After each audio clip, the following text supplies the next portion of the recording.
आईने हिंदी के एक नए एपिसोड में आपका स्वागत है। और आज के इस वीडियो में हम एक ऐसे विषय पर बात करने वाले हैं जो कि अगर भारत के द्वारा कंसीडर कर लिया जाता है तो भारत इस समय एक्सपोर्ट मार्केट में डोमिनेट कर सकता है। हम सब जानते हैं कि लाइट कॉम्बैट एयरक्राफ्ट तेजस को एक्सपोर्ट करने का भरसक प्रयास भारत के द्वारा किया गया और हमने अलग अलग देशों के साथ संपर्क किया, लेकिन अभी भी हमें कोई सक्सेस नहीं मिली है। इसमें कोई संदेह नहीं है कि लाइट कॉम्बैट एयरक्राफ्ट तेजस दुनिया के सबसे बेहतरीन लाइट कॉम्बैट एयरक्राफ्ट में गिना जाता है। उसके पीछे का कारण है इसमें इस्तेमाल की जाने वाली एडवांस टेक्नोलॉजी, फिर चाहे वो इसका एसआर रडार हो, इलेक्ट्रॉनिक वॉरफेयर स्वीट हो, एडवांस कॉकपिट हो, इसके घातक वेपन सिस्टम हो या फिर इसमें जनरल इलेक्ट्रिक F404 इंजन हो। सारी चीजें काफी रिलायबल हैं और इसने अपने आप को प्रूव भी किया है। लेकिन क्या आपको पता है कि भारत के पास एक और ऐसा एयरक्राफ्ट है जो अंडर डेवलपमेंट है और अगर उसको अभी से ध्यान दिया गया तो भारत पूरे मार्केट पर डोमिनेट करने वाला है, क्योंकि इस समय एक ऐसे नए तरह के फाइटर एयरक्राफ्ट की डिमांड काफी ज्यादा बढ़ रही है जो कि अभी बन के तैयार नहीं है और ऐसे में भारत के पास एक बड़ी अपॉर्चुनिटी है इसको ग्रैब करने की। दरअसल हम बात करने वाले हैं HLFT-42 के बारे में। अब आप सोचेंगे कि HLFT-42 को हम ऐसा क्या एडवांस बता देंगे इसके बारे में जो आपको नहीं पता। दरअसल HLFT-42 भारत का एक लीडिंग फाइटर ट्रेनर होने वाला है जिसको हम हिंदुस्तान लीडिंग फाइटर ट्रेनर के नाम से जानेंगे। और जब से एरो इंडिया 2023 में इसकी डिजाइन को सामने रखा गया तो इसको लेकर के एक मिक्स रिएक्शन हमें देखने को मिला। ये एक सिंगल इंजन एयरक्राफ्ट होने वाला है जो कि बेसिकली HF-24 मारुत और लाइट कॉम्बैट एयरक्राफ्ट तेजस से इंस्पायर्ड है। अगर आप इसकी बॉडी को देखेंगे तो आपको इसमें HF-24 मारुत की झलक देखने को मिलेगी और अगर आप इसके फ्रंटल सेक्शन को देखेंगे तो आपको इसमें लाइट कॉम्बैट एयरक्राफ्ट तेजस की झलक देखने को मिलने वाली है। दरअसल HF-24 मारुत एक ट्रेनर एयरक्राफ्ट के तौर पर सर्व करेगा, लेकिन HAL का ये जो प्रोजेक्ट है ये फिलहाल तो उतार चढ़ाव का सामना कर रहा है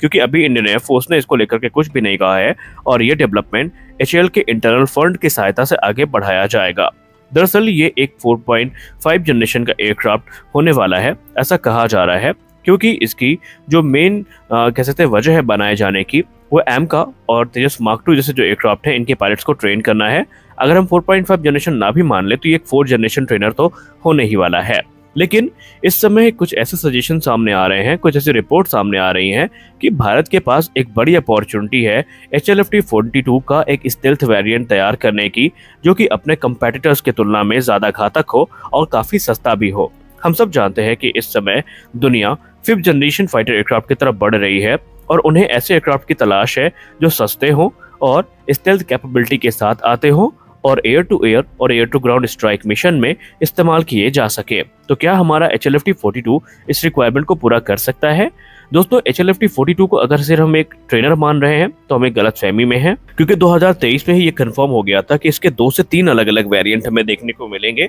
एक लाइट कॉम्बैट एयरक्राफ्ट होगा यानी एक LCA ट्रेनर का काम करेगा और एक होगा लाइट अटैक रोल में इस्तेमाल किया जाने वाला एक pure multi role fighter aircraft होगा जो तकरीबन 10 से ज्यादा BVR मिसाइल्स को कैरी कर सकेगा और इसका एक ऑप्शनली मैन्ड एयरक्राफ्ट भी देखने को मिल सकता है। लेकिन एक्सपर्ट्स ये कह रहे हैं कि भारत को HLFT-42 प्लेटफॉर्म पर आधारित एक स्टेल्थ वेरिएंट तैयार करना चाहिए, क्योंकि अगर ऐसा भारत कर लेता है तो भारत अपने आप को उस लीग में स्टैब्लिश कर लेगा जहां पर इस समय रशिया अपने Su-75 चेकमेट के साथ लीड कर रहा है। Su-75 चेकमेट को बनाए जाने का उद्देश्य रशिया का यही है कि वो सिर्फ इस समय एक्सपोर्ट मार्केट को पूरी तरीके से डोमिनेट करना चाहता है अपने सिंगल इंजन स्टेल्थ फाइटर की सहायता से। भारत की बात करें तो भारत ऑलरेडी एक 25 टन वजनी एडवांस मीडियम कॉम्बैट एयरक्राफ्ट पर काम कर रहा है और अगर हम AMCA की कैटेगरी की बात करें तो AMCA का सीधा कंपटीशन KF-21 बोरमी और तुर्की के कान एयरक्राफ्ट से होगा जो ऑलरेडी विकसित किए जा चुके हैं, लेकिन भारत का AMCA अभी भी आना बाकी है।